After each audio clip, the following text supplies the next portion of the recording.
Welcome to the Holding Priority Podcast, the Magic the Gathering CEDH Podcast. I'm Cardboard Cryptid. Not the Gaming Ghost. On today's episode, we'll discuss the new commanders from the Aetherdrift set. A lot of really good ones here. I say a lot. It's really like five. Yeah, that's a four. lot for one set, though. Maybe we get one that's like a outlier, and this one is like one top four probably commander, like one new meta commander, and then I would say one that's probably going to top 16 somewhere. yeah, I mean top four potential. Yeah. The other ones, I still think are okay, but we'll get into it. Yeah. Before we get into it, let's go to the shuffle up.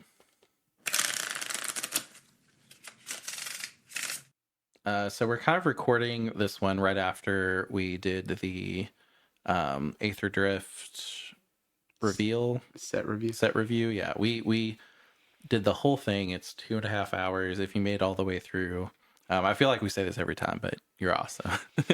we give you a gold star. Oh yeah, gold star. But no new comments as of yet. I'm sure that whenever we do this next one, though, we'll have like a ton. I'm sure everybody just forgot to hit submit. Yeah. And just typed they'll them. remember it. I mean, they were too busy using the TCG player link and buying their singles. They were just like, oh my god. Yes. So that's what happened. But we do have our link tree if you want to find that TCG player link or anything related to us, YouTube, podcast, all that. We did put a new thing in the link tree, the link to our community Discord. We've been getting a lot of comments, not lately, okay, but people wanting to meet up for games, maybe do some spell table, stuff like that. Want to know if we're going to like certain events or ask like what decks we're building. I ended up making a Discord for that. So it is in the link tree if you want to join. We'll put in information about our new episodes. If you want to give any feedback about the podcast or like have a say in our next episode, we'll do like polls and all the cool stuff that you'd expect from a community Discord. If that sounds like your thing, there is a link to it in the link tree. Just click it. That invite should be good forever.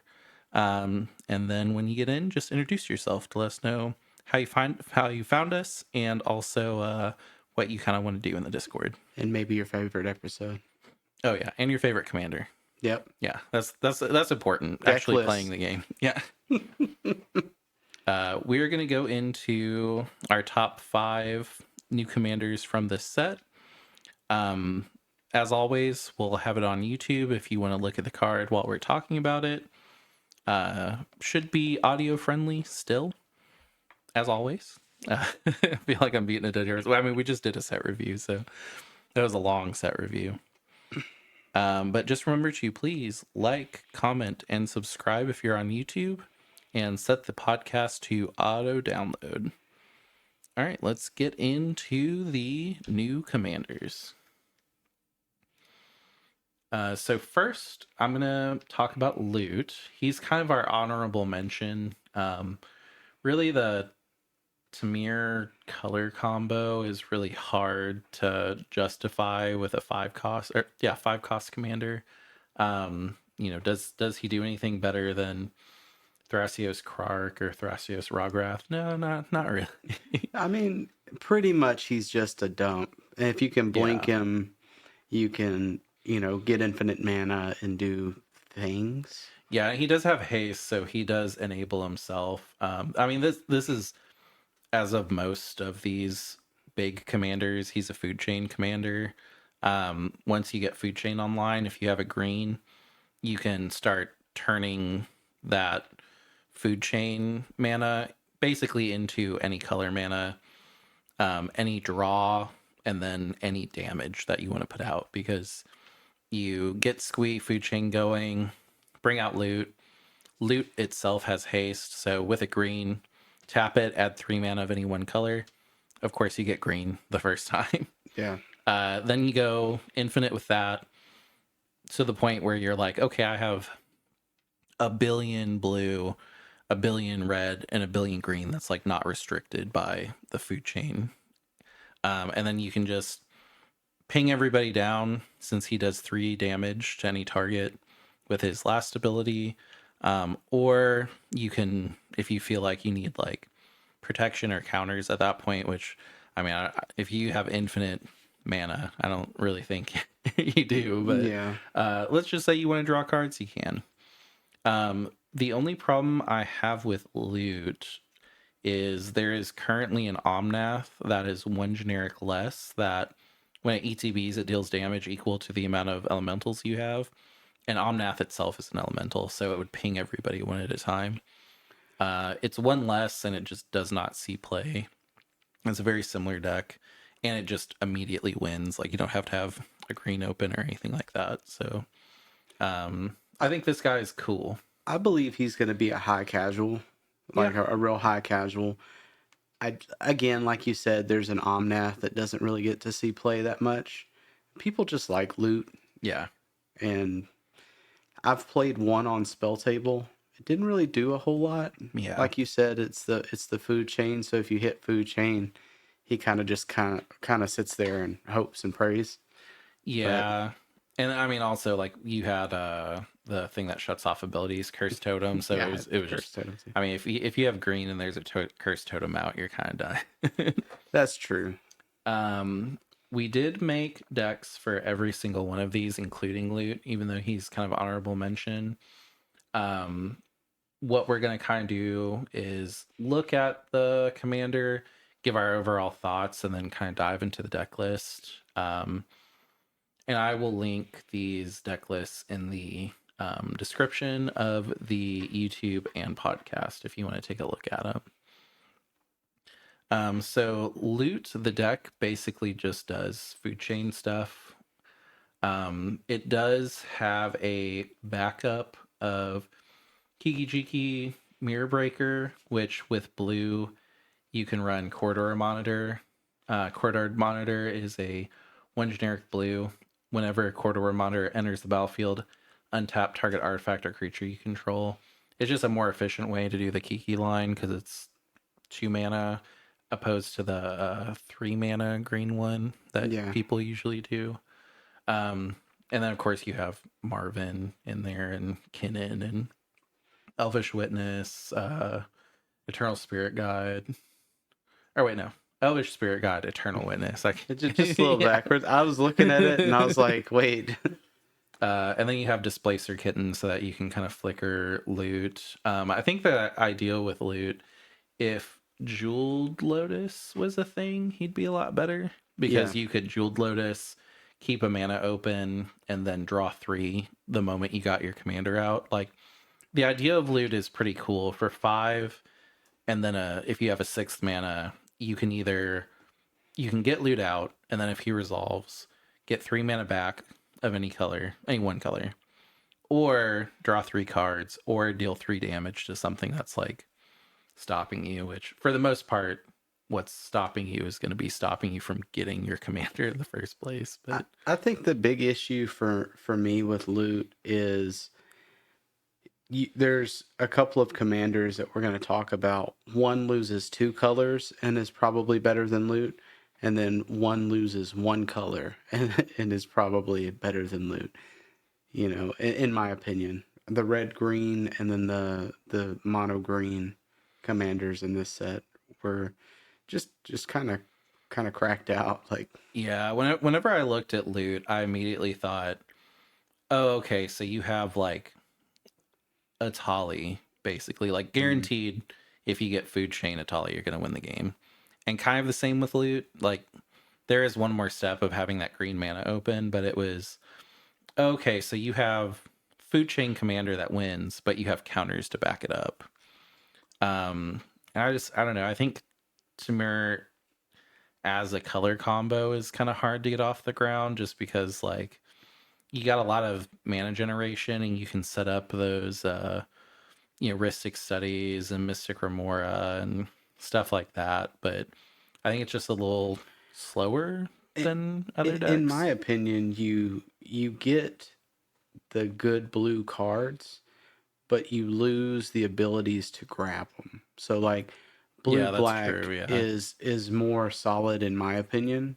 You get green with creature tutors, but you're not really needing too much of those. Like you're needing to get your food chain without black, so you Yeah. can't detutor, and you also don't have white, so you can't Yeah. enlighten. You're kind of at the mercy of your draw and your mulligan Yeah, there. So, and blue does a fairly good job of getting cards in hand, but really you're trying to loot food chain, yeah. so it's not really I'm going to draw a bunch of counters and stuff. And like whenever I was thinking about it, I was like, well, I would get food chain all the time with Atali, but it's like, oh, Atali, I'm like getting someone else's food chain sometimes. Or like, Yeah, well, you also you're not in the colors, but you're probably going to have a a player gamble. Yeah. playing black, or Yeah.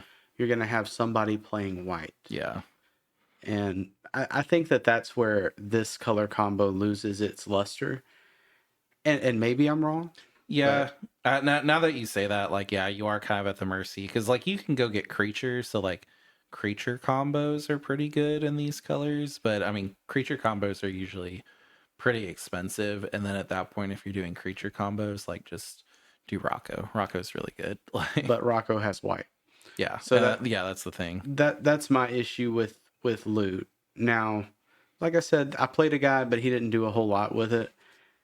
He did show me some of the lines and stuff, which I thought were kind of lucrative doing things, but again, it's all food chain stuff and it's hard to I don't know. It's easy to shut down. Yeah, I think whenever you have food chain, you're just like, I You gotta gotta go. go. Yeah. Yeah. Like I can't wait until I have like a counter to back it up. Like I'm gonna go. But yeah, that's loot. That's our honorable mention. I do not think we'll be seeing this in tournament lists personally.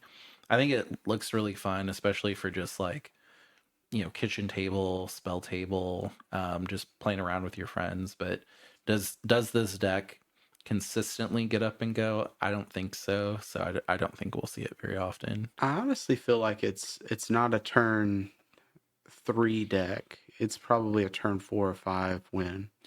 Yeah, you're not really in the colors to like stop people too much though. Like you do have blue, but you're just like, well, I really hope I draw a counter for Well, that's what I'm saying. If it's a 4 or 5 turn deck, you know, you've got to get to those 4 and 5 turns. Yeah, yeah.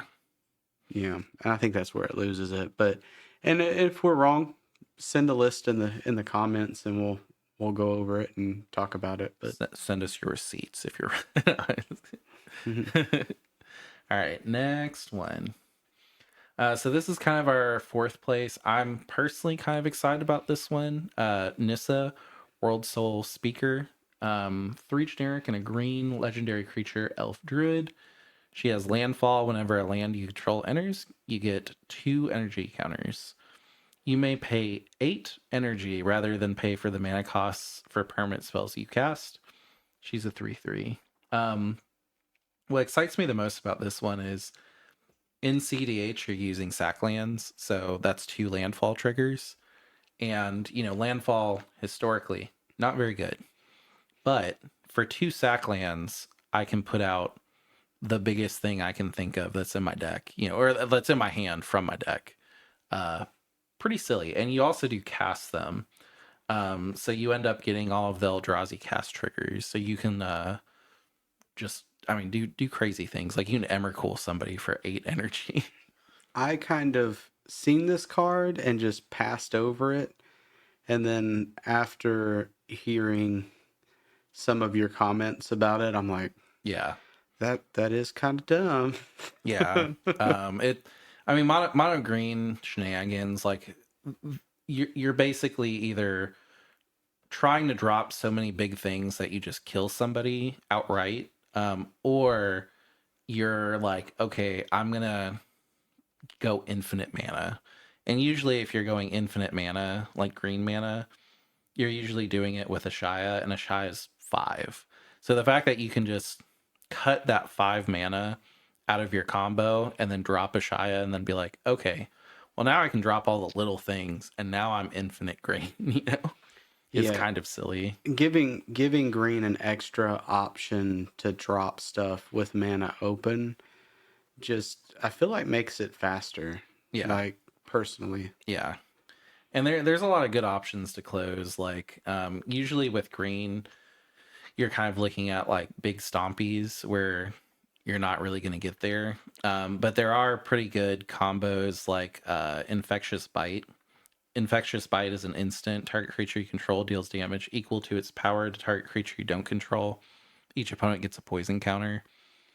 So you can, with infinite mana, e-witness this back over and over again with Jameer Sabretooth or Cole. I always forget. Kogla, the Titanape. I always think it's King Kong. King Kong, yeah. That's why I was just like the King Kong one. But with Infinite Green, you just cast it, get back with E-Witness, cast it, get back with E-Witness. And I mean, Mono Green has some crazy stuff. Like there's a creature called Yeva, Nature's Herald, 2 generic, green, legendary creature. It has flash. You may cast green creature cards as though they had flash. So like, let's say you're doing this like big giant chain, and all of a sudden somebody drops down like a force of will or something like that, and you've already burned your Veil of Summer. You can just be like, oh, okay, well, I have Alashard Shepherd in my hand. I'll go ahead and flash that out for 1 green. Oh, all of my green spells can't be countered now. Cool. Well, your Force of Will fizzles. I'm gonna keep going. I mean, it's pretty much your standard green package, but you have a lot of creatures, which I mean, standard green. I put 36 creatures in this list, and there's just a ton of really good stuff. There's 1, 2, 3, 4, 5, 6, 7, 8, 9 creatures that are above 5 CMC. And then there's a card called Ancient Green Warden from the Foundations Jumpstart set. That it's reach. This creature can block creatures with flying. You may play lands from your graveyard. If a land entering the battlefield causes a triggered ability of a permanent you control to trigger, that ability triggers an additional time. So you get like double landfall triggers, double energy. Like it's basically Elish Norn, but green for this deck. And what's the initial cost mana of her herself? She's 4. So she's 2 less than the only other deck I would kind of consider it like, which is a creature in the deck. It's Lumara or something like that. Yeah. So it pretty much is like if you've had an interest to play Lumara, you can kind of make the argument that you could play her instead and then just have Lumara as your like second. I like people call them like what, generals in the 99. Where you can still do the Lumara stuff, and you do have your mana base set up to do the Lumara stuff, but you cast her for 4 and then drop a big thing out of your hand pretty quickly. Might not be the turn that you get her out without some setup, but it does. I mean, the entire idea is you're wanting those landfall triggers, so you're still doing all of that, like pull everything from the graveyard to the field. There's a creature called Aftermath Analyst. Aftermath Analyst. And I was like, let me not sound this out because of the first 4 letters. Whenever it enters the battlefield, mill 3 cards, pay 3, sacrifice it, return all land cards from your graveyard to the battlefield tapped. So you're just like, okay, well, it's a 2 cost. It's a uncommon from what is the sword? Karlov. Murders from Karlov. Yeah. So it's like a recent card. You probably have it. Put it out, drop Nissa next turn, sacrifice it, get a whole bunch of lands back, and then cast whatever you want in your hand. The only problem that I was seeing with the deck is, for the most part, so you can't cast sorceries or instants. It's only permanents that you can cast for energy. So you can't get those like uh big spells that like refill your hand. So for a lot of it, you're drawing cards based on the power, the greatest power of like whatever you're using. So when you drop that big creature, you do kind of have to keep it around to refill your hand back up. Because if you just drop a big thing and then you have nothing in your hand, you pass, like you're just kind of like, oh, okay. So you're running like greater good. You're running some of the creatures that refill your hand, like Cultivator Colossus. You're running Woodland Bellower. When it enters the battlefield, search for a non-legendary creature card with converted mana 3 or less. Like, you have options to pull things out of your deck, and then you're usually trying to rebuild with big creatures like Season of Gathering from Bloomburrow, where you can draw cards equal to the greatest power among creatures you control for 3, and then destroy all artifacts and enchantments or greater good effects, stuff like that. I I think these type of decks are really interesting because when you're watching it go, sometimes you don't really know exactly Yeah. what's about to happen, and then bam, you've got some big creature jumping out of somewhere. You're like, I really like it. I think that um, if I was gonna play mono green, it would be a hard toss up between Nissa or Lumara. Lamara. Yeah. The artist for the full art of Lumara was the guy that made the original Charizard. Oh, So that's cool. that's the only reason. That may push it over the Yeah, edge. yeah. No, But no, I like this guy too. I was just like, wait, those look like nothing like each other. I was like, that's not true. And I looked it up and I was like, oh, like people out in Japan are actually going to Pokemon conventions and having him sign that. So I was just like, that's a cool factoid that I didn't know about. Um, yeah, I've done a lot of, because I was thinking about building Lumara, and then this came out, and I was like, oh no, this is better. And I did some like test runs of both, and I will say, in my opinion, I liked the way that Nissa played a little bit better.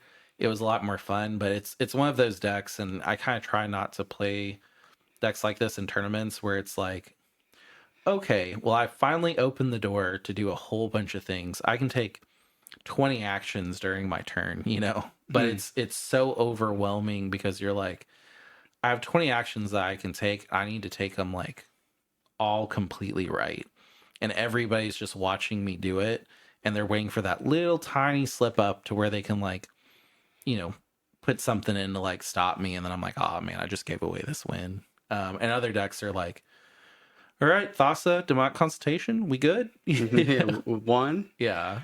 Uh, this one's fun because like if you're somebody that likes seeing all of those like very specific lands like strip mine and playing them from your graveyard and stuff like that, I think this is the deck for you.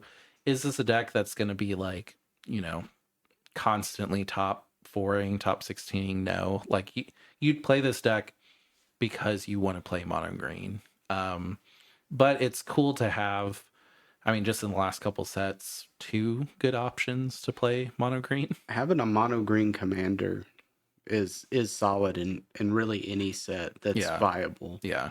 I will say that you mentioned waiting on a counter or something like that. Yeah. I was playing a Lumara deck just yesterday or the day before, and I was holding my mana drain, Oh, yeah. and I didn't do it the first time they were starting their combo, but somebody else shut them down, and then the next time the whole table was like, we're probably going to lose here. They command beaconed it to their hand, Yeah. and as soon as they cast it, I was like, mana drain. Yeah. It was like, oh. Lumara is pretty cool, I will say, as a commander, because you can command beacon it to your hand, And then if you have some like, and you run a whole bunch of things that like everything enters untapped. So you can command beacon it to your hand. You have food chain, get the mana, bring back command beacon, send it to the command zone, command beacon it to your hand again, and just do Yeah, that. So like, keep with the loop. even if there's a Dranith out on the field, you can still infinitely food chain your commander, Wiggle it around. which is pretty cool. Yeah, I like it. I would say if you have any interest in a mono green commander, click on the deck list and kind of give it some runs. It's one of those decks that like you definitely have to see what it does, and after you play it for a little bit, you'll be like, oh, like I'm dropping out this big thing, and I'm drawing 20 cards, and oh, It's this is how I win. You know, like it's strange because the engine for it is lucrative, but it's such a clean engine. yeah, Like it runs really well. You really have to hit certain key pieces, yeah. and even then it may be too far gone depending on what you've already countered on the board. And there's also options where you can be like, okay, well, I don't think I'll be able to cast anything without people like jumping in, but you do have combos with like Sun Scorched Desert where whenever it enters the battlefield, it does 1 damage to target player. So you're like, okay, I can constantly recur this land, and I can ping everybody out with a land, and you can't you can't counter that. Like it's just gonna happen. Like Yeah, GG. yeah, it just goes through. Plus you have like Guy's Cradle, and just it gets silly. Like I like these type of decks. I think mono colors have a hard time in utility. yeah. The engine, though, for this seems to be really clean and smooth. Yeah, I mean it's always kind of hard to make like a good monocolor commander because like if you make it too good, then people that run Sisay or like, you know, run that color are just gonna be like, oh, this is in my deck now, and now my deck is broke. Yeah, And I think this is the first one that I've seen, and Lumara somewhat too, but this is the first one that I've seen that I'm just like, oh, like no one would really want to play this in the 99, but it's like so broke as a commander that you could justify running mono green, which is really cool. it's definitely holds its slot, and I believe that just the too short mana cost from Lumara, or I believe it's Lumara, Yeah. but the reason it's shorter in or costs less is the reason it's probably better in Yeah. my opinion. And then just jumping out really huge creatures. Lumara is mostly landfallish things. Yeah. And you can do that in this deck. It has I Yeah. basically copied the mana base from that over here because that one runs like 40 lands. And because this is a landfall deck, like you also want to run 40 lands. So I will touch on this a little bit with the decks like this and Lumara. Some of the lands are pretty expensive, even for CEDH, yeah. price ranges, because the guy that was, or the person that was playing Lumara was using the land that you pay one on upkeep to keep your creatures. Oh yeah, that's Tabernacle. Tabernacle. Yeah. And again, You don't really need stacks in this one. didn't need it, but it Yeah. was definitely. I seen what he was trying, or what was happening was that it was burning the mana. So, Yeah. like on my turn, I didn't have too many creatures, but if you had 4 or 5 creatures, the chances of you doing something on your turn was kind of low if you wanted to keep them. Well, you could also with that deck, Sylvan Safekeeper, sack it on the person's end step that goes before you. You don't have to pay it and then bring it back with Lumara. Mm, But yeah, I mean, if you, I mean, this is definitely like a deck that you would want to proxy for sure. But I mean, if you're not in a group that's not cool with you running a proxy of Guy's Cradle, then silly. like you probably shouldn't run this deck. Like you need Guy's Cradle and you probably need City of Traders. And I mean, a lot of the CDH tournaments that we've been going to allow 15 proxies minimum. We've gotten to ones that allow, like the 10K was up to 40. Yeah, So it was, yeah. the tournaments have been pretty flexible. Like even the ones that we went to that were no proxies allowed have even gone up to 15. And I mean, 15 is a lot, you know, when you think about it. I am looking at a Moxfield list of the deck, and the Gaia's Cradle in this is like 1100 or almost 1200. But I mean, that's not even the land I was thinking of, because the Tabernacle, if That's 10,000. yeah, Yeah. is it's not obtainable for me. Yeah, I no. wouldn't get it. Yeah, I don't have it in this just because you're trying to put out as many big things as possible, so you're trying to swarm. You would also want to keep your creatures. Yeah, the same thing. Like unless you can set up a combo where you just don't have to pay for it on your turn, which I mean at that point, like you probably should have won by then. I also thought it was cool. Kind of last point for me on this one is this one also runs Beast Within, because Beast Within destroys target permanent. Its controller creates a 3/3 green beast creature token. You can do that same e-witness to field and then just turn everything into 3/3 beasts on somebody's end step, and then just be like, all right, well, couldn't win any other way. Everything's a 3/3 on my side. Swing. Oh yeah. And then it also runs Ram Through, which Ram Through does require a trample, but target creature you control deals damage equal to its power to target creature you don't control. If the creature you control has trample, excess damage is dealt to that creature's controller instead. I mean, yeah. So you just kill somebody with Ram Through. Yeah, I'm like I said, I like it. I think the engine's really clean. I think that it has mono color problems, Yeah. but I mean that's not always a problem. Yeah, the only problem that I really found with this was the amount of draw, but it's really cool to have so many little things on your field where you're like, all right, all my lands are pretty useful in some way. And then Nissa herself, she's 3 generic and a green. So like you don't really care if you have a lot of utility lands, because like you just got to have 1 green to get her out. And I feel like you're going to use your fetches quite often. Yeah. So even if you wanted to throw something that recurs from graveyard lands, Yeah. I mean, meh. Cool. I mean, you got a couple of them in there, but yeah, this one, I guess we could do rating scales on the top 4. I mean, this one is 4th, so I would say it's really, if you want to play this deck, if I'd you say play it's in the this middle deck, of the pack. yeah, for sure.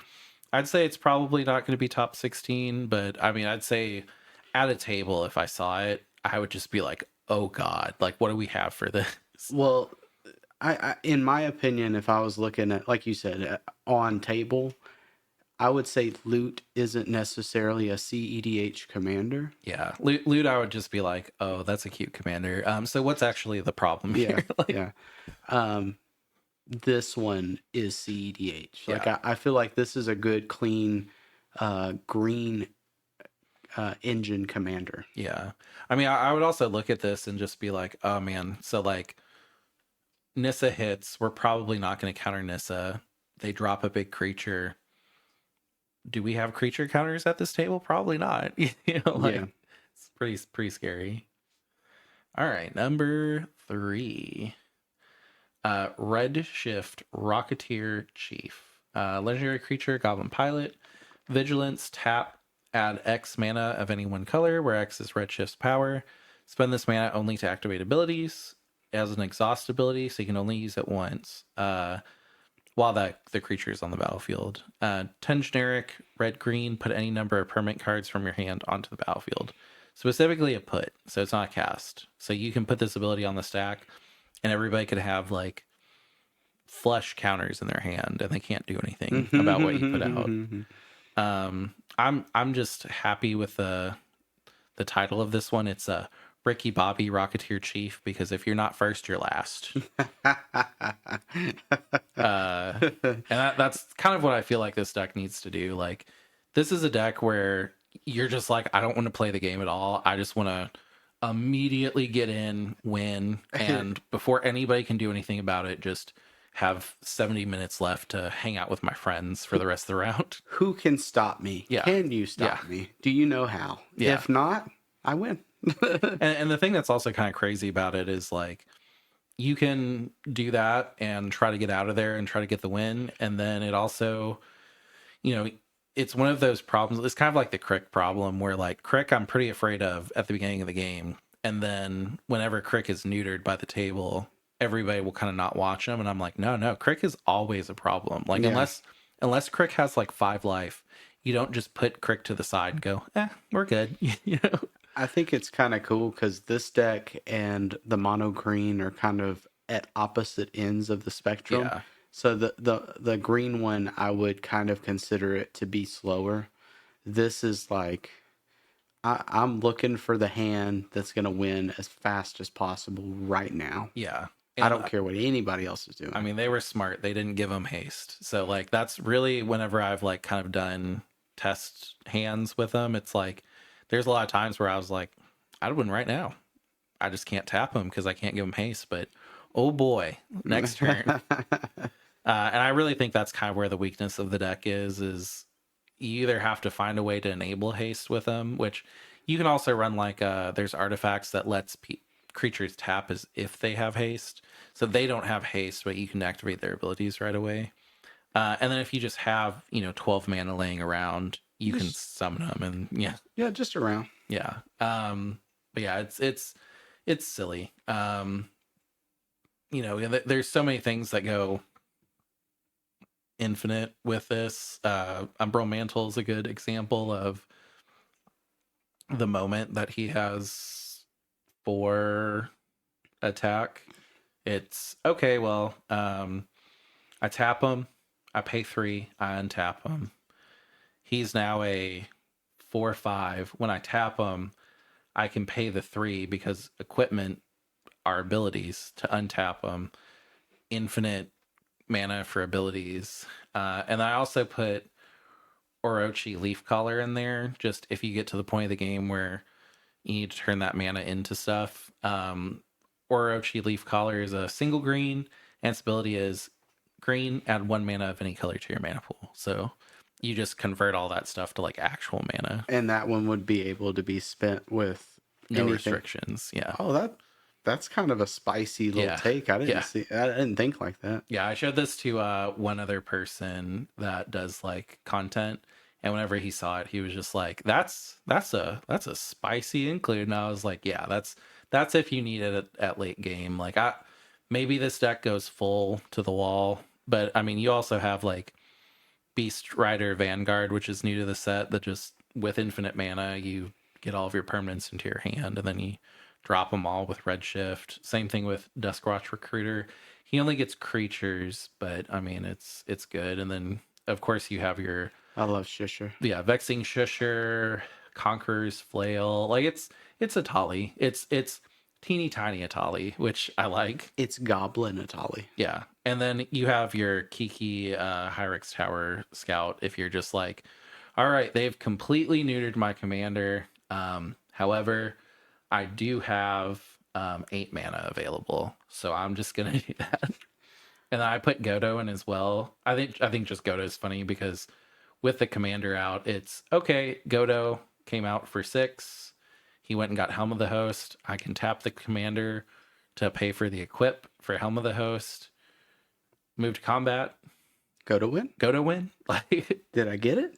No. The fact that it's not just for abilities of creatures, it counts like your equipments and everything like that as well, is kind of silly. And like, the example that I gave with like Umbral Mantle, where you make them giant, pretty much you're only limited by what you have in hand, but you could put the Redshift exhaust ability on the stack, and then again with something like Greater Good, sack them, draw, your entire deck.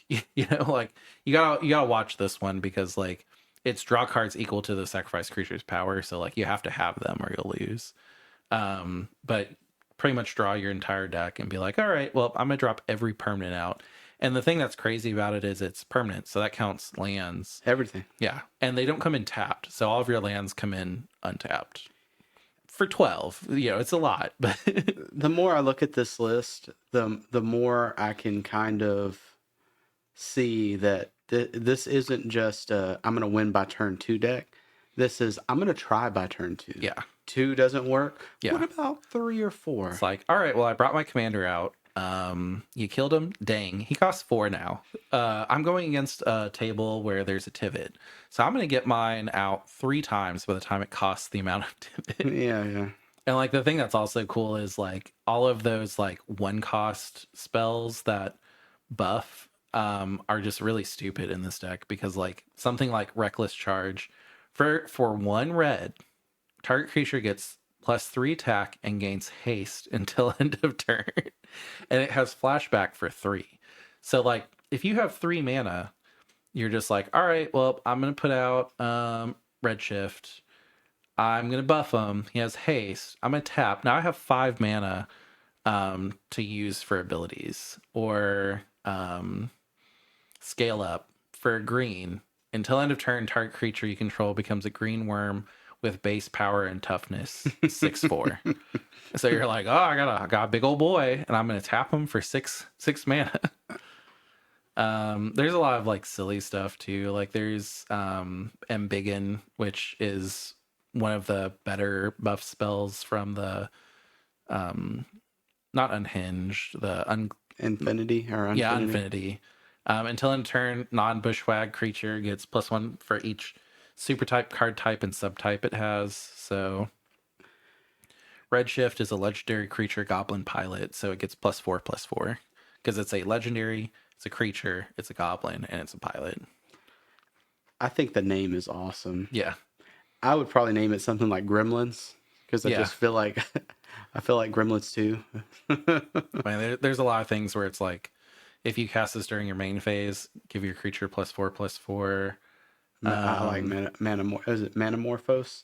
Yeah, I like that card too, where you get 2 mana. You also have access to Final Fortune, and silly. It's silly. I mean, your Finale of Devastation gives you stuff like and you can run like a bunch of silly artifacts. Like it even runs Vexing Bauble because you're not casting stuff. You don't care. Yeah.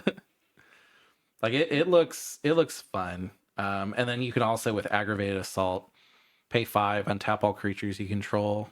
After this main phase, there's an additional combat phase. Beat somebody down each time. But I mean, as long as you net 6, you could just be like, all right, I go to combat. And I'm not gonna swing.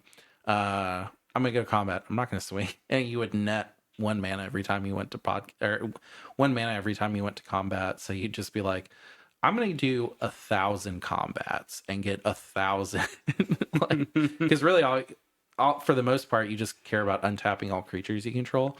And it's all creatures you control. So all of your mana dorks that you're in green, so like silly. your birds untaps, like, yeah, it's stupid. And then there's a card called Fires of Yavimaya that's 1 generic red-green enchantment.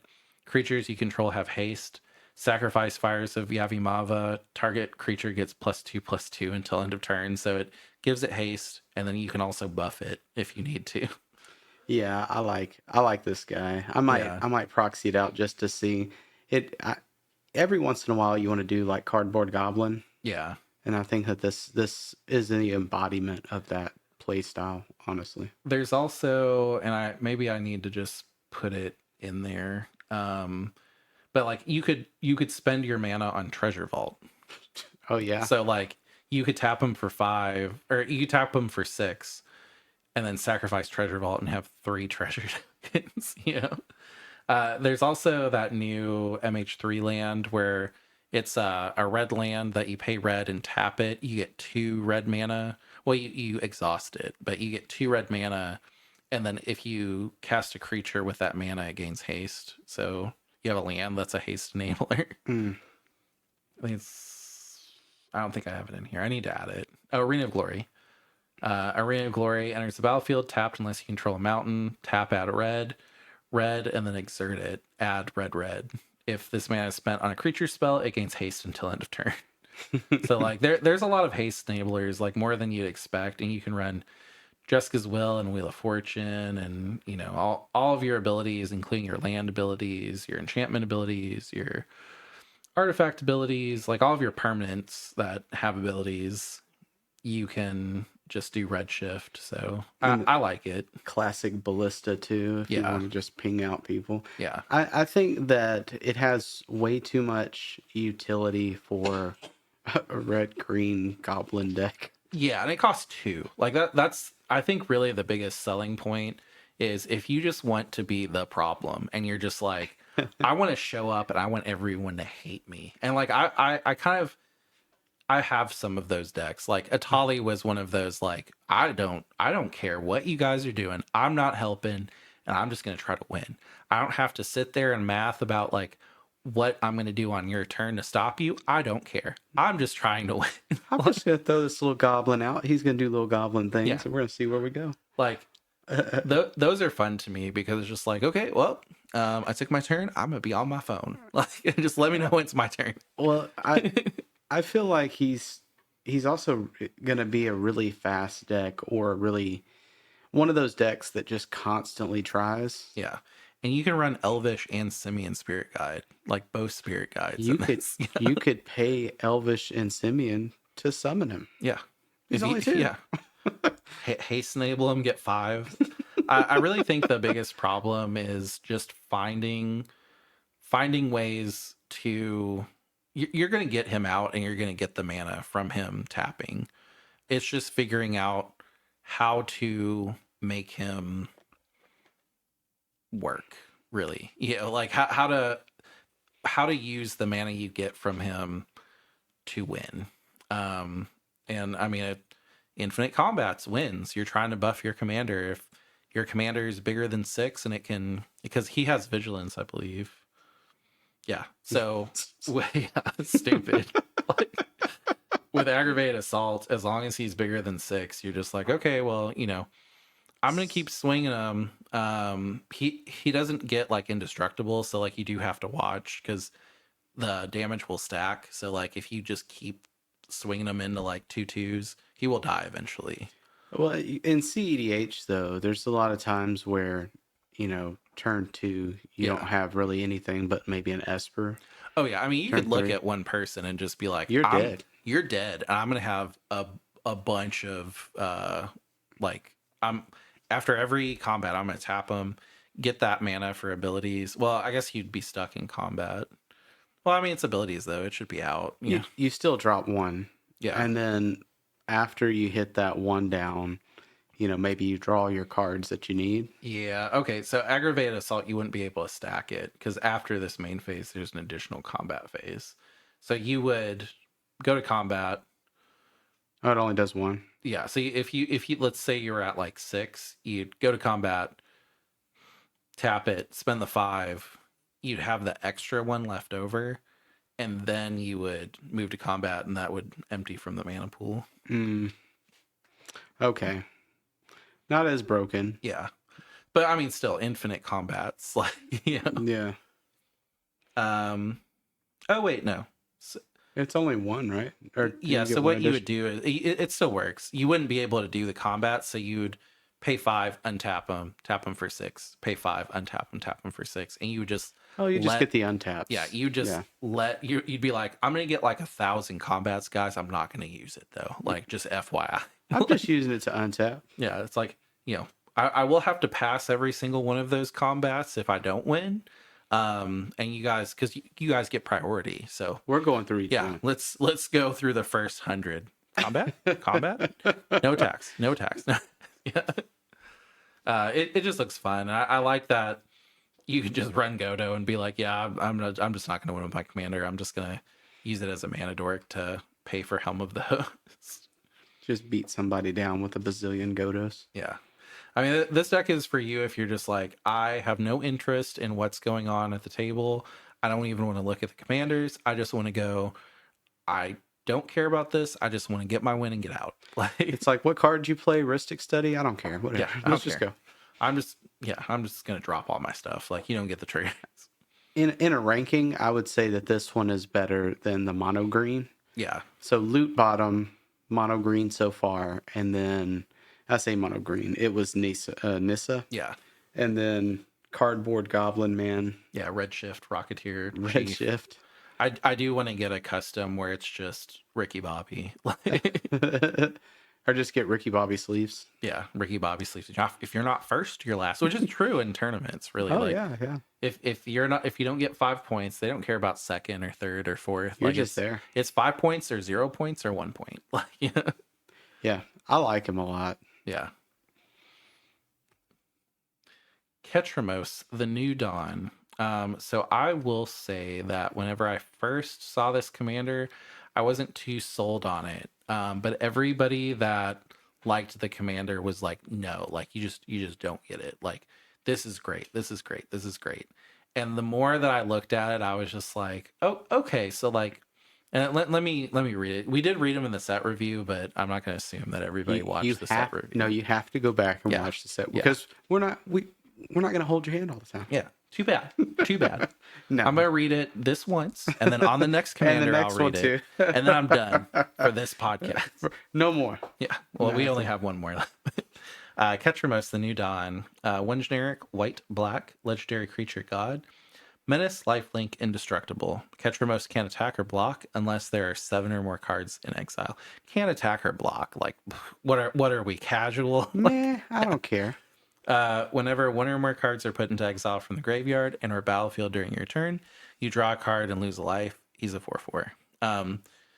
You're gonna get those 7 cards in exile pretty quickly. Oh yeah, and you'll have a 4/4 that draws, and like you do lose 1 life, so it is like Timna effect. But like, if you have a 4/4 that can block and swing, like you're gonna get some life back. And he has lifelink. Yeah, and he Menace. has lifelink. Yeah, and Menace, so he's probably getting through. Kind of a funny story about this card. As of right now, this was the pre-release of the set. Yeah. And our local shop had one of these in the binder. I did not realize that as of right now, Yeah. he's pushing like $25. Yeah, 20, 25, 30, like pretty crazy. I casually put him in. And I was like, man, I don't like him $25 much. Let's not do that yet. Because I haven't done the pre-release. Yeah. Afterwards, I may hit it up. Yeah. So really, this deck is, do you want your swords and paths to draw you a card? Of course. And that's all I thought it did. Like I was just like, oh yeah, like your swords and your path. I will say that while I was building this, there were many times where I'd be like, I'm just going to exile shit out of people or stuff out of people's hands. Things. But that doesn't do the trigger. It's only if they're on the battlefield or in the graveyard. So that does kind of limit things. But like, I was looking at just the instance, like, and it has to be on your turn too. So it's not, you can't pass and then sword somebody's thing and then get a draw. My initial thought was this is another feather in the hat of Blue Farm. Yeah. And nothing more. But, white black kind of gets some hate as far as commanders go. Like it's not a really solid. You don't see a whole lot of white black commanders jumping in top 16. It's hard to close in white black. I think everybody, even people that play white black, they're like, I like the colors. It's really fun. Hard to win. But this deck, like, you have so many things that turn into cantrips if you do them on your turn. So like, there's a 1 white instant called Erase that exile target enchantment. So it's like your Ristic Stage is gone. Have fun with that. I'm gonna draw a card for that. There's a split second card called Extirpate, yeah. That might be wrong. Choose target card in a graveyard other than a basic land card. Search its owner's graveyard, hand, and library for all cards with the same name as that card and exile them. Then that player shuffles their library. So you might go, oh, well, we're a singleton deck. Why would you run this? So you pay black. See their hand and everything. Exile something from their graveyard. See their hand. Draw a card. What? It's nasty. Same thing with surgical extraction. 2 life, so it's a get probe. You have several things that are like get probes. but in black white. So you can somewhat know what's in everybody's hands, and then that gives you a huge like politic like leverage where you're like, yeah, I looked at that dude's hand split second. He couldn't even counter it. Yeah, Like it was over. it was split second, look at their hand, draw a card, like just all kinds of like crazy stuff. And then there's also Scout's Warning, next creature card you play this turn can be played as though it had flash, draw a card. Like I pretty much wanted to put as many tutors or one cost cantrips that just draw. Yeah. I like it. I think that you get to that 7 and then you just start swinging out, and who cares? It's menace. Like, have fun. Yeah, but you're still running like Smothering Tithe, and I mean, there's like you run Shoulder It Of because you're course. drawing so much. Solitude, like all of those effects, they're just like exile this thing from the game, which is like really good in CDH because a lot of people will play like, and like again, has to be done in your turn, so you can't reactively go like, oh no, Savala swords. Well, you can, but you're not gonna get the card draw.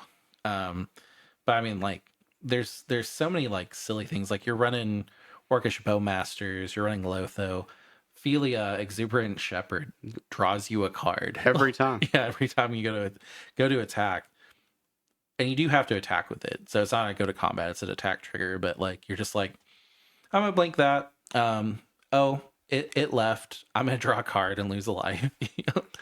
And that's not even talking about just like the silly things that you can do, like Altar of the Brood. Whenever another permanent enters the battlefield under your control, each opponent puts the top card of his or her library into his or her graveyard, which like you can mill everybody out with Leonin Relic Warder and Animate Dead, but also like you're wanting to fill their graveyard because it's the easiest place to like exile stuff. So it helps you draw, at the end of the day. It's a one cost artifact that kind of starts enabling your stuff. And then you have Ghost Vacuum, which is a one cost thing from Duskborn. It's Ghostbusters. Yeah, Ghostbusters. Of And course. tap exile target card from a graveyard. So you have a one cost artifact that's just on my turn, tap, draw a card, lose a life. Relic of Progenitus, one cost, tap, target player exiles a card from his or her graveyard. So they get to choose with Relic. So Because you want, you want to give them a chance. yeah.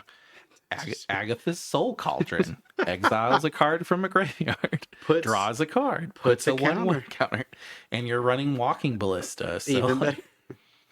I mean, you have Heliod Walking Ballista combo. Like, I will say that the deck is pretty, like, you have draw in white black, a lot of draw in white black. It's weird. Yeah, and then you have tutors, and then you have exile effects, which it's all of what this commander wants to do. Yeah, and there's even Fairy Macabre, creature, Fairy Rogue, one generic black flying. Discard Fairy Macabre from your hand, so you don't have to cast anything. You just discard it. Exile up to 2 target cards from graveyards. So it's... You do separate graveyards. Discard... I think it's just when one or more.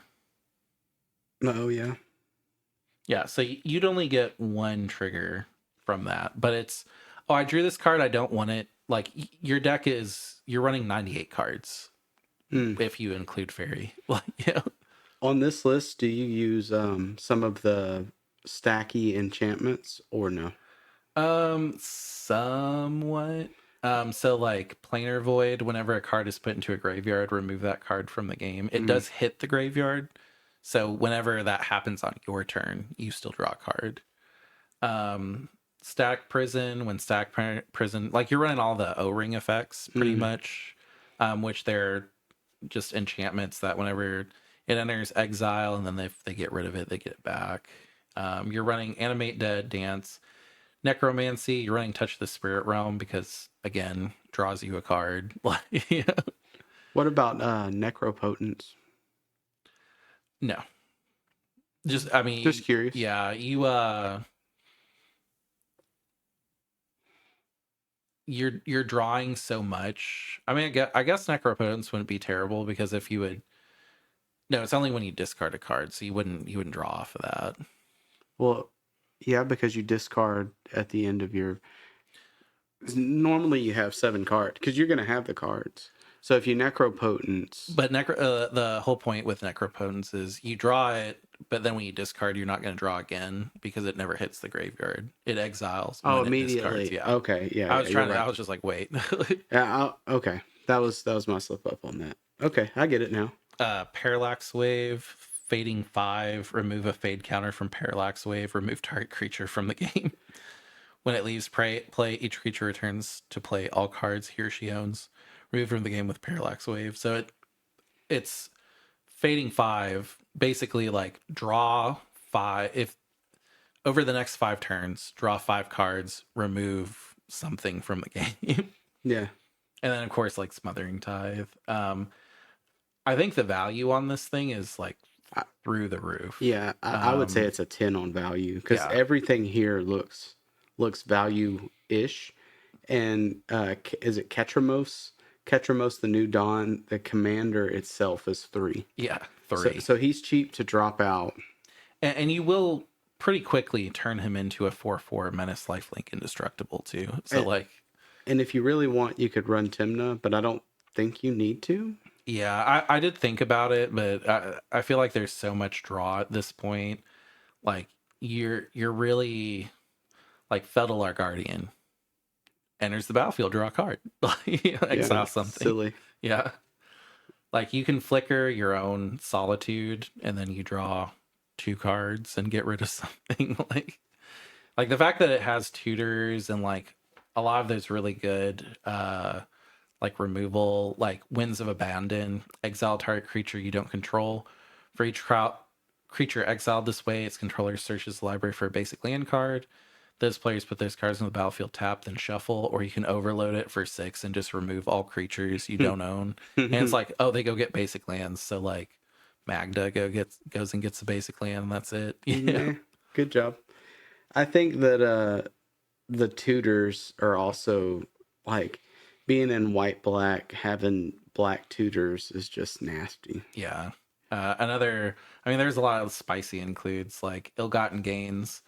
Exile ill-gotten gains. Each player discards his or her hand, then returns up to 3 cards from his or her graveyard to his or her hand. So you're just like, okay, well, everybody drops their hand.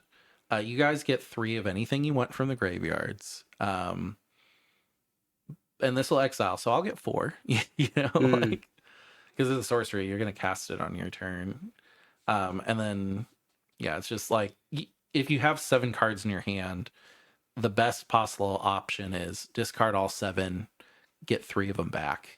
Like you can pretty quickly like reset the value on the field. Like if somebody's going crazy and drawing like a bunch of stuff with like Rhystic Study, yeah, you're like, no, I'm the only one that gets to draw 20 cards, like ill-gotten gains. Like there's a lot of cool spice in the deck, and also you kind of have that gut wrenching moment whenever you have 20 cards in your hand. You play this, and then on the field is Agatha's just waiting to hit your piece. Yeah. And then if they do hit your piece, they draw a card. Yeah. Yeah, like it's kind of silly. Encouragement to do it. Yeah. So I kind of to like wrap up this one, if you're if you want value and you like surgically dissecting everybody else's decks where you're like, this is in your graveyard, I know you're gonna get it back, it's gone, I draw a card. Like this is probably a really good politic deck because there's a lot of cards where you can see your opponent's hands and you still draw a card off of it. You can kind of dissect everybody's win cons because you're exiling them. The whole deck is built around exile. You can get rid of graveyards slowly. You can draw a lot. Like if you want to always have something to do, this is probably a commander that you should think about. If I was going to rate him, I would probably say it's better than the Goblin. Not by much, but enough for me to say it. So these are in the order of like really? worst to best. Oh, yeah. I didn't even notice. Yeah, I'm glad we agree. Yeah. I think it's good. He didn't tell me that. He wanted me to He was like, well, actually. Oh, well, actually. And then also, I forgot about this. Children of Corlos. Sacrifice it, you gain life equal to the life you've lost this turn. So you could just Silly. draw a bunch and then be like, all right, I'm gonna get all that back. Yeah, it seems good. I would say Ricky Bobby and this to me are kind of on the same wavelength. 100%. I just feel like the Goblin deck, and I need to Redshift. Yeah, he's always going to be Ricky Bobby to me. The Goblin deck, the only reason it was lower is because you're kind of just like, Nothing all matters. right, well, I tried, and I didn't win. Now I'm going to sit here, and maybe I can try again. This one is like you control the flow of the game. We're talking. And you're not in blue. Like, Yeah. that's what's crazy is like it seems like you have a lot of say of what goes on during the game. Ton of value. Like you're always drawing. Like if you're the type of person that you're like, I have bad luck, I'm always like mana screwed. Like I can, no matter what, if I keep a 3-land mulligan hand, that's the 3 lands I'm getting. Like that's not really the case in this deck because it seems like you're just drawing so many Yeah. cards. Let me get 4 cards this turn. Yeah. I do think that the Redshift, is that the name of the Goblin? Yeah. I believe that if you like that feel, you're gonna like it more than Ketramos. Yeah. If you like to politic, Ketramos is gonna be your cup of tea here. Yeah. And really neither one is better than the other in my opinion. But if I was gonna say it's preference, I prefer I like the white black better in my opinion. Yeah, I feel like Ketramos, like if we saw any of these in tournaments, I feel like Ketramos would have a bigger impact as far as like winning more, just because you do have more say. So like you can talk yourself into wins that you couldn't with Redshift. Redshift is like try to stop me. Like everybody needs to try to stop me. You're big bad. You're big bad with Redshift and with Ketramos. Like you can easily draw 4 cards a turn and nobody really like see it about to happen. Like I mean, it's just happening. You'd be like, "Hey, I'm gonna cast this spell. I need to see. I'm gonna look at this person's hand. I think they're gonna win." And like you're holding it, and you're really just checking their hand for counters. And everybody's like, "Yeah, I want you to see their hand. Like let's do this." Where are we at here? Yeah. And then you're like, "All right, well, I'm gonna win now." It's like, well, let's everybody drop their hands real quick. Yeah. All right, and now, I mean, I also think you could run the creature that whenever it gets killed, it just drops everybody's hand because you're going to rebuild so much faster. Oh, yeah. Because, like, oh no, everything goes to the graveyard. Tap all of my artifacts to get rid of your stuff. Draw. Get like, four cards real quick. Cool. Yeah, like the power that Rakdos has, like Rakdos the muscle to just drop everybody's hand to be like, okay, cool. I don't have a silence effect on the field, but like you guys don't have a hand, so I'm not too worried. I'm just gonna go. You could maybe build your deck around this as well, because like at the end of the day, you are mostly drawing off exiling from the graveyard, so like you do want that stuff in there. But I mean, people are gonna load up their graveyard with like lands and artifacts and stuff like that. So yeah, a lot of breach plays are gonna hate this deck. Yeah. And then just reminder, all of these are in the description. If you've gotten like an hour in, you're like, these sound fun, I want to do some like test hands, like they'll be in the description. We built all of them for you guys. It's such a spread too. Like you're these are all different in play. You know what I mean? Like these aren't none of these are the same type of deck. Like these are all very specific, very special to each one. I like it. It was easy for me to look at this deck, like look at these and be like, okay, if you're the type of person that wants to do a bunch of stuff with lands, like you want your lands to matter here, or you just want to be a cardboard goblin here. You want to politic and draw cards here. You like cute fuzzy things, loot. Like you have a lot of options. And this is the last one on our list, but I did save the best for last. Hashiton, Scarab's Fist. White-black legendary creature, zombie wizard. Whenever you discard a creature card, you may pay 2 generic and a blue. If you do, create a tap token that's a copy of that card, except it's a 4/4 black zombie. This is the one that in our set review, we were just like, we cannot spend any more time on this. Like it's stupid. It was so good that we came up with this whole episode to speak about hashtag. Yeah, I'm really. just joking. No, that's true. That's not a lie. I have built this deck. I'm just waiting on a card or two. Like I was able to build it before the pre-release, so like it's got a lot of really good cards in it. Someone else in our play group is also building it. I may build it. You've seen it, what? I've seen it 3 different times already on Spell Table. And the card's not even out. Like it's pre-release. Yeah, it was proxied out. This is a monster. Yeah. Like if you're wondering what card is going to hold CEDH Commander, this is one. I would not be surprised to see it in the next tournament that it's legal in, top 4. You know, because it's Esper, and it's not really it's not a commander that I look at and it's like, okay, like I'll have to learn how to play this commander. Like it's a toolbox commander, and like a toolbox commander is basically like throw a bunch of good cards in, it's good. It's Esper Reanimator, so you have a Reanimator style deck in CDH now, and like you're not really reanimating from the graveyard, you're reanimating it as it's falling into the graveyard, and it still falls into the graveyard, so you can still reanimate the reanimated. Like it's so crazy that have you ever been talking about cards and be like, man, I like Consecrated Sphinx? Yeah, you're probably playing it in this deck. Yeah, you could get it out turn 1. Like, who's your favorite Praetor? Gaming Ghost? Probably Jingataxis. Can you play it? Of course. Throw it in there. Yeah, just like I built the deck, and I really had to, so its name is Hashton Scarab's Fist. I really had to make an appropriate title for this. Hashtag winning. Sorry. The fist part was very tempting because like it's gonna do really well, and yeah, don't make inappropriate titles on Moxfield. They don't like that. You will get a warning. I did kind of steal his thunder, but I looked over and was like, oh my God, that's funny. Oh yeah.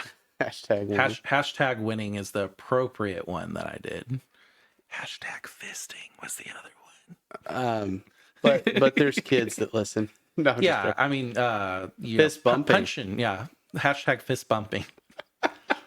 And they, for some reason, no, I didn't get flagged. I decided, I was like, if our listeners are going to look at this, maybe I take that out and put winning instead. But I mean, like, the deck runs Diamond Lion, which I thought was really, really cool. You don't have to, but like, it runs Shore Cry as just a baby One Ring. Like, if something has a draw a card, discard a card effect on it, you're probably running it. Or if it has like Ghostly Pilfer, discard a card, you want to discard your cards because you can discard a Jingataxis and pay 3 to get a Jingataxis. Silly. So I mean, you're running Ghostly Pilfer, Kitsa, Otterball Elite, Ledger Shredder, Psychic Frog. You're running Polywog Prodigy because you could discard it and get a 4/4 Polywog Prodigy. Like it's crazy because like you can discard the big things and get them discounted, or you could get a tap Esper Sentinel that's a 4/4 and everybody has to pay 4 every single time they cast a non-creature spell. You're able to run Ranger Captain. You're able to run Leveler, which is basically like Demonic Consultation, but a creature. So like it's harder to counter. Like you could literally discard your hand with LED, have 3 mana up, and go, okay, well, I discard Leveler, I discarded Thassa. I'll put it in a way that Thassa's trigger resolves after Leveler's trigger. GG. Like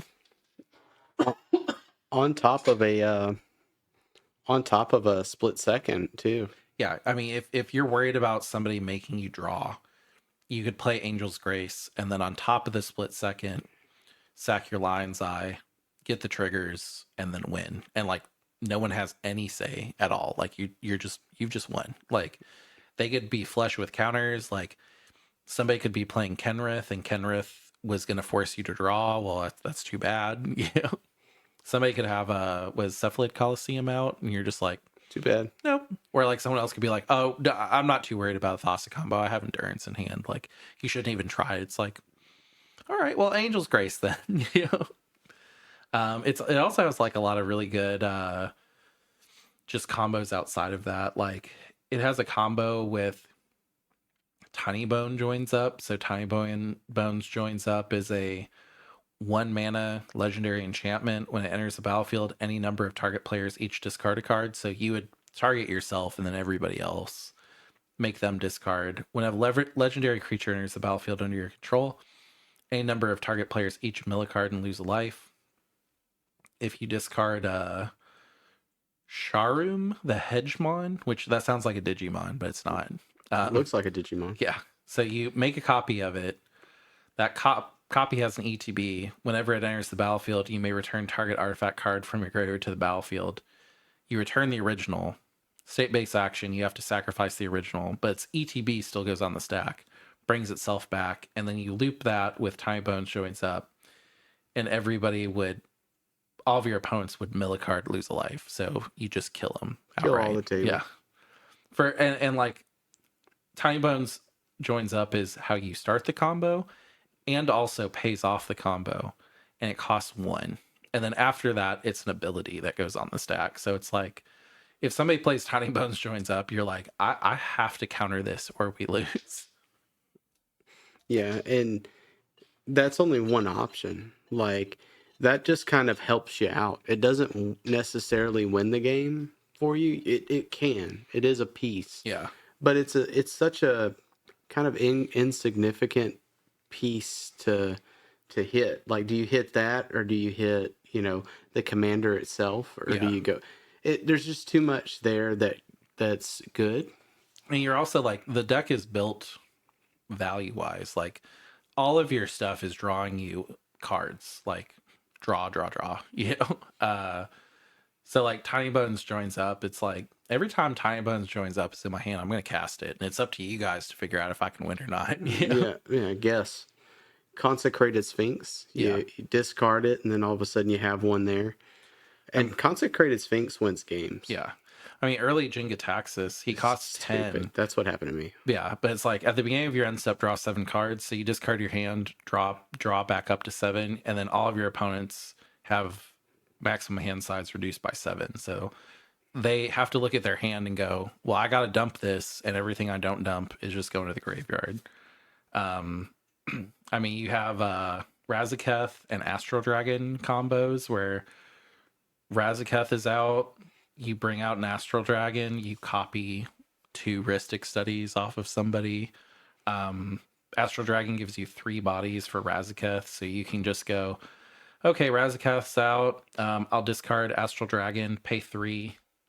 With that 3, I'll go get Thassa, Tainted Pact, and a counter to back it up for 6 life. Like, have fun. And it's like these also come out as 3/3 copies. So before I sack them, I'll copy an Arcane Signet and get 2 mana back. Like it's silly. I mean, also Nezahal. Yeah. Can't be countered, no maximum hand size.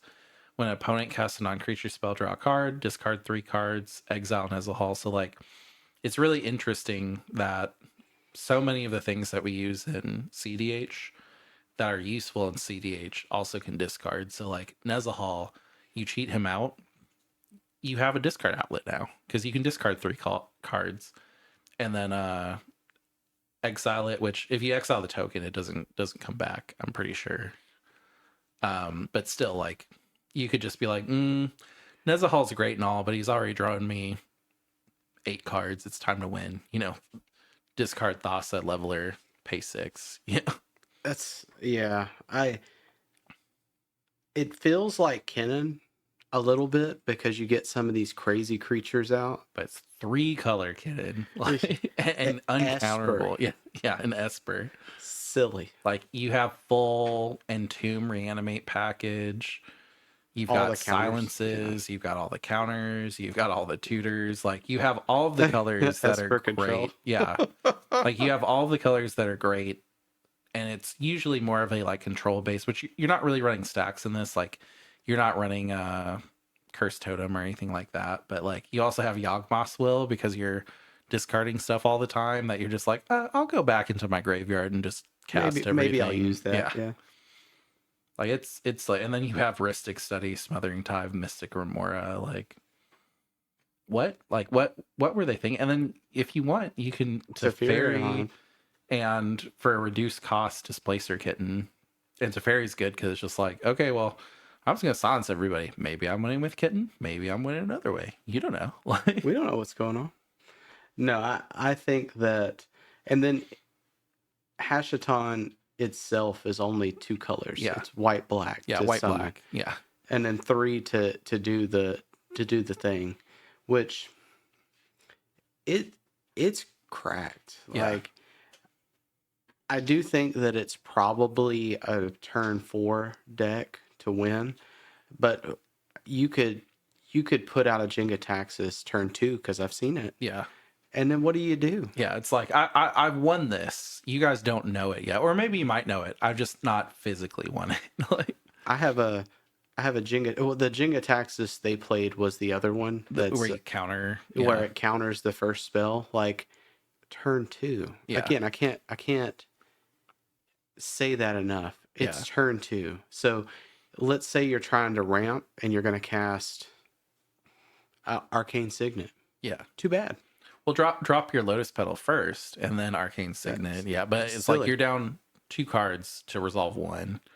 And the thing I like about Teferi is like for 3, he's a silence effect, and then on top of it, you can return something that's stopping you from winning, and then draw a card. And like, what stacks do you play with Hashaton that stops him? Because it's like you're not casting it, so like the priest that stops things from entering is only non-token, so you're still gonna get the tokens. Like for you to talking about containment, containment priest, like you're still gonna get the tokens. You're not casting them from the graveyard, so Grafdigger's Cage doesn't matter. Like maybe Cursed would just stop your discard outlet with your creatures. Like you'd have to have Cursed Totem and also something that stopped artifacts from activating. Like, the Cursed Totem would stop you from pulling stuff out of your, because you can't activate the ability. No. It's a trigger. Is a trigger, yeah. Oh, yeah. I was like, what are you talking about? Mind. I thought it was like a pay and tap. No. In my mind, I knew it's not. I know it's not. Yeah, it does stop your discard outlets. So like all of your creatures that discard, like it would slow you down. But like we're looking at a deck that almost needs custom. Like you'd have to go, oh, I don't want Hashaton. I don't want to go against a Hashaton. I know that there is like a card that stops like tokens from entering or something like that. Like people would have to run that card, and the only thing it really would stop is Hashaton. Like it's funny because to me, in my mind, this deck is on par with how Nadu was. Yeah. Although I don't think it synergizes as much as Nadu did. It also doesn't diddle as much, and that's kind of like the reason that they gave us for banning Nadu was like it fiddled its diddle. Yeah, you just sat there and you played with your cards by yourself, and there wasn't really any interaction points, and you'd just be like, I've got this, but like you guys need to see it. And like they said it was mostly banned for casual because people would just take 30-minute turns and they'd be like, I'm either gonna value out so far that I'm not reachable anymore, or I'm winning right now, but you won't know for 30 minutes. You know, it wasn't fun. And it was okay in CDH. I still say like it was okay. Like it could have stayed in CDH. I feel like Hashaton, it's similar. It's like Kennen and Nadu. Yeah.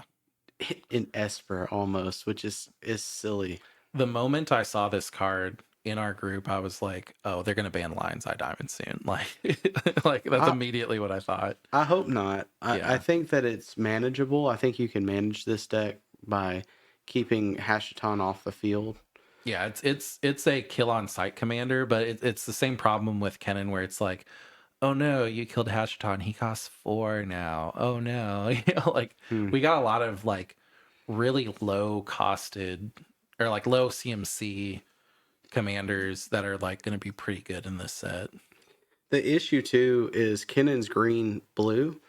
This is Esper. Yeah. This is Like 3 colors and as good as Kennen. 3 colors, and you have the tutor package with black, and you have the exile package with uh white, which Yeah. is Well, tutors with black, silence and yeah, exile with white, removal with white, and then removal with black too if you have. yeah, and then with blue you've got counters and send things back to people's hands that are problems. Yeah, like Yeah, I think this is Silly Town. Like, what other deck are you going to get a turn 2 Jenga taxes? yeah. I mean, you could get a turn 1 Jinka Taxis. You could have Hashiton and a Chrome Mox and go, okay, I've got Hashiton out, have LED in hand, drop, turn 1 Jinga Taxis. Like, Let's say, and we've said Jenga taxes a few times, but let's say you have Consecrated Sphinx. yeah, Oh no. You discard your hand, you put out a Consecrated Sphinx that's a 4/4, you pass your turn, you draw 2 cards. yeah. Well, I mean, there's also Sire of Stagnation, which Devoid has no color, so can't be Red Elemental Blasted or any Pyroblast. Whenever a land enters the battlefield under an opponent's control, that player exiles the top 2 cards of their library and you draw 2 cards. So, like, imagine that turn 1 where you're just like, yeah, if you guys play a land, you exile the top 2 cards and I draw 2 cards. And if it's a sack land, oh boy. Yeah, yeah, like, that's silly. yeah. Yeah, this is gonna be seen in some top 16s. Yeah. I know it. And it's like it's almost whenever I was building it, it was almost overwhelming because I just went Esper colors, things that cost more than 6 CMC, and I was looking at all the options I had, and I was like, I've got to like really narrow down like the toolbox that I actually want, and I was like, it has to replace my hand whenever I put it out Yeah, because I'm dropping my hand to get it, or it needs to just go some so hard stacks that it. it like ends the game once it's out. And I was like, oh, Jinga Taxis Core Augur does both. Oh, Razaketh, probably not going to drop my hand for him, but like I just tutor for 2 life. That's great. Astro Dragon, if I'm last and somebody put out a Rhystic study, now I have 2 Rhystic studies. You know, Have like fun with that. yeah, it's silly. Like the fact that Astro Dragon puts out extra bodies, it's like, oh, I don't even care that my 4/4 comes in tapped. Like I have 2 3/3s that are untapped, and like, oh, I have 2 3/3s that are arcane signets. That's great. Oh, I have 2 3/3s that are, smothering tithes. That's Oh, great. Yeah, like it's silly. Like I will say that I thought it was gonna be like just so stupid that it was gonna get banned. And after I did some test runs, like I will say it needs the exact hand it needs to do that stuff, but like a deck where you're like, okay, well, as long as I have a land, a Chrome Mox, and an LED, and then a payoff, I get like a turn 1 Jenga Taxis is like, it's gonna happen more than you would think. Yeah, like it's silly. it it happened in one of the games I played, and it's really like you don't.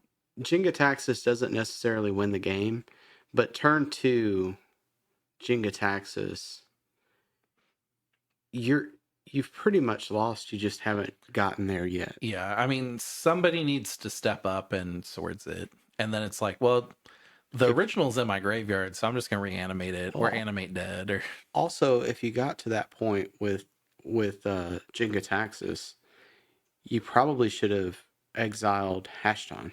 yeah, And there's not really, because you could do, if you have the setup, even if once he hits the field, mana ability on the stack, you Lion's Eye once they're trying to kill it yeah, on the stack, Lion's Eye, sack your hand,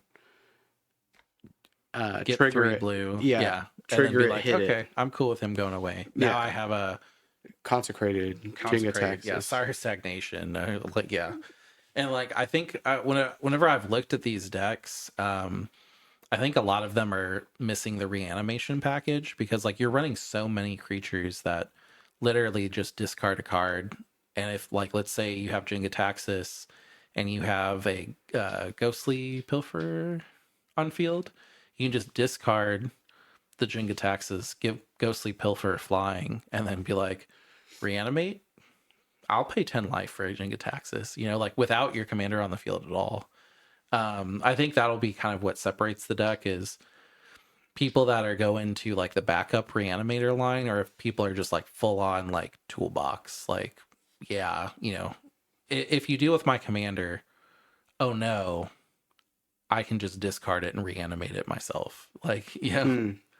it seems very strong, very hard to stop because I mean, for the most part, it's all abilities. And then you have very decent backups where you're just like, okay, you dealt with my commander a whole bunch. That sucks. Thassa combo, to Fury, kitten combo. It seems really strong. I do feel too like we say the lion's eye or the lion artifact creature thing, Oh yeah, the lion diamond, lion diamond or the lion's eye diamond. I think diamond lion. We're diamond, yeah, all every single one we were on. all of them are over the place. Yeah, it's a 49-cent card too. Like, I think that those are your quick plays. Those are your I'm going to do this real quick. yeah, Let's say you get that out, they stop some of it. You're still like it only costs 3 to put out one of these cards. well, like diamond lion is 2. So like, if I play diamond lion, everybody's like, oh my god, we need to rush to stop that. If you swords my diamond line, Cool. cool. Or like same thing with Tiny Bones. Like every time Tiny Bones is in my hand, I'm casting it because like I have so many backups. Like if my commander is out on the field and I have Tiny Bone joins up in my hand, I'm casting it. Like you figure out if I can Counter it resolve if it or you want not. to. Yeah, And like then let's say they get all of those counters and they're doing all of this stuff. You get to an animate dead and you just bring the actual creature out. yeah. Like You're like, all right, well, Jingataxis. I'm just like it feels like it has so much to say in every stage of the game where it's like, yeah, if everybody jumps on me, like, okay, I'll just animate dead all my stuff back, or and you're drawing so much. Like, I think that's the biggest problem is like you have so much draw with like Polywog, Ghostly Pilfer, Mystic Remora, Ristic Study, Psychic Frog, like all the things that draw cards have a ability on them that say discard a card. So like you're getting value, and then you discarding the card is even more value. Like, do you in this list do we run um God, what's the fairy? Fairy Mastermind.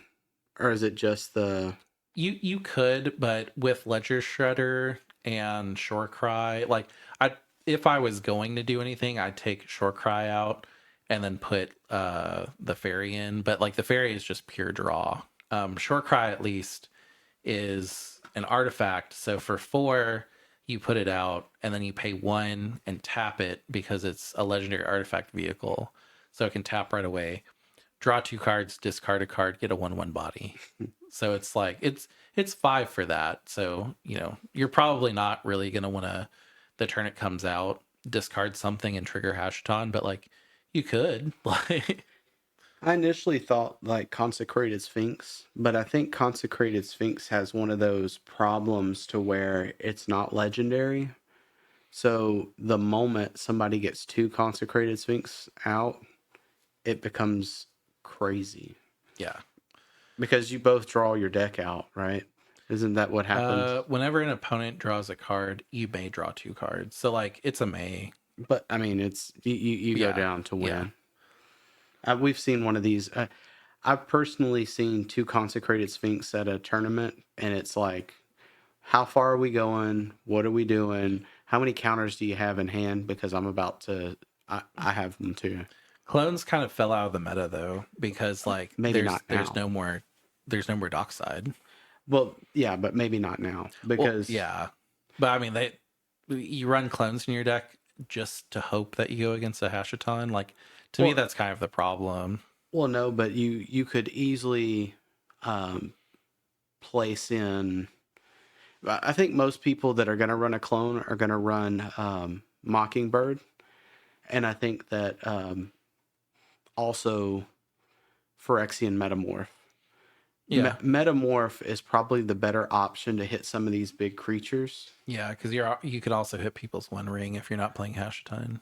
However, what is the mana value? Are they direct copies of the creature? Like Yeah, his so little it's a 4/4. So it's a copy of that card, except it's a 4/4 black zombie, and it's tapped. yeah. So you're realistically you're not gonna Mockingbird a Sphinx unless you just have a lot of mana. Yeah, you're not gonna pay 7, no, 5. Well, 6 in total, but 5 in the X for a consecrated Sphinx. That's a 4/4. Like, Definitely not 10 yeah, for Jenga yeah, taxes. But anyway, that was kind of where my mind was. Where well, what if we copied them?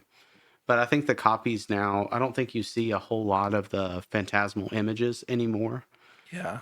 just because they're so easy to get rid of, and there's really better options. Well, also Jenga Taxis, like let's say you copy Jenga Taxis, it's like cool. So 2 people have to drop their hand every turn, and then we don't. Okay, like it's not as big as a problem as you would think, really. But I mean, you're It's also in blue, so you could run clones if you really wanted to. Like, it's really worse to do that because let's say I copy your Jenga taxes, now you discard your hand. yeah, Like I don't want you to discard anything, yeah. especially not with Hashaton on the field. Well, so you have max. You have It still reduces it by 7. Oh, okay. I thought he gave infinite hand size. Something gives infinite hand size in Oh, this you though. you have it in here, Yeah, Nezahal. So Nezahal gives you no maximum hand size. but can'ts always overrule cans, Well, right? so you have no maximum hand size, Oh, so it's 7 minus infinity, which is still infinity. So yeah, still, yeah. Okay, I got you. yeah, it's dumb. I think we'll be seeing a lot of it unless it gets banned. I don't think it'll be I banned. don't think it's good enough to ban. I do think it's good. I didn't think Nadu was good enough to ban, and it got banned. So The reasoning behind Nadu was, and I know we don't necessarily agree a whole lot, yeah, but there was a lot of times that fiddle and diddles happen, and it was just 30-40 minute turns easy. And the win is there, you know it. It's just not definitive. yeah. Usually those happen when somebody's like, "It's a tournament. I'm not gonna concede," and it's like, okay, I do have it, but I'll play it. Yeah, Yeah, we'll continue. But I do think that having Esper having this in its pocket yeah, is dumb. is silly. Yeah, like Kennen and Nadu and all of those other like kind of strong 2-cost commanders were always fine because it was like where you're in blue green, that whatever. But this is a 2-cost strong commander that's in Esper, even though it's 2 cost for some reason. So I don't. I'm glad that they printed this, but I'm really curious how this went through the QA process, and they were like, "Yeah, it's fine." Like, yeah. As of right now, I know that we kind of have a rule with new sets that we kind of agree that the prices haven't leveled out. Yeah, Right now, what is a Hashaton? $10. 10 Yeah. still $10? Yeah. He Okay. was a lot more. I can actually just open TCG player. So whenever he was first shown, he was a lot. Because people are really excited, and then yeah, he was $25, and then now that the cards are out with like the pre-release, and like all you gotta do is buy the commander box and you get him. Like he's a guaranteed hit. Yeah. He's down to 12, 10 to 12. And there's no special, like he's just full art like there's no special treatments or anything on it. So He's not even gold art? Like, it really? was just the main set that was gold, the first Ooh. place foil. Okay, I I would can see that. love a first place foil of That's what I him. was Yeah, saying. but no, it's The I full art's still really good. yeah, I think it's full art foil everything. Oh no, you can get a normal and a foil. What are we looking foil style? Foil is cheaper. Cheaper? Yeah, I would say if 12, yeah. Esper is your cup of tea and you like kind of like Kennen, this is a play. Like Yeah. this you'll feel somewhat like Kennen with this with a lot of Yeah. control. Kennen was more of a like surprise what's on top, and this is I want to draw a whole bunch so I have it in hand and I can just drop these like what one of our friends says is like they drop the giant kaijus out of their deck. Well, like you're dropping them out of your hand, but like you can also tutor them to your hand. You can be like, I want to drop an Astral Dragon next turn. Imp Seal? Anybody got a problem with it? It's just a tutor. Yeah. I had the Surveil lands because I didn't realize it was when you discard it. So I was like, oh, I'll just Imp Seal and then Surveil land and then have the trigger. And I was like, oh, no, it doesn't work like that. Like, luckily. But, Yeah, that'd have been broke. yeah, I was like, I'll take the Surveil lands out. But I don't think there's too much more to say about Hashton. yeah. I do think that maybe the listeners could give us their rating of the ones we hit on it, because I always like the comments. But Or also like if you have a primer, like none of these have a primer on them because we're just going to talk about them on the podcast. And also like I haven't played them in a tournament, so I don't really want to write a primer and lead everybody into a wrong direction and then play it and be like, oh, this isn't right. But if you have like if you've played it a bunch on Spell Table and you have a primer, or you just want to share your deck list, leave it in the comments below. If you think we missed a commander that came out in the set that you're like, oh, no, this is going to be good, leave in the comments below. If you want to actively brew any of these with us, remember that we do have a Discord now, and it's on our link tree, so you can click it and join. yeah, or if you've already got it built out and you're wanting to play Spell Table wise, maybe we could play a game. Oh, yeah, that'd be fun. Like, if you have Redshift, please, I want to play. Oh, yeah. I would be curious at how many turns we actually get to have before a win is presented. All right. Well, thank you guys for listening. If you made this far, please like, comment, and subscribe. And thank you guys for listening to the podcast, as always. Yep. See you guys later. Bye.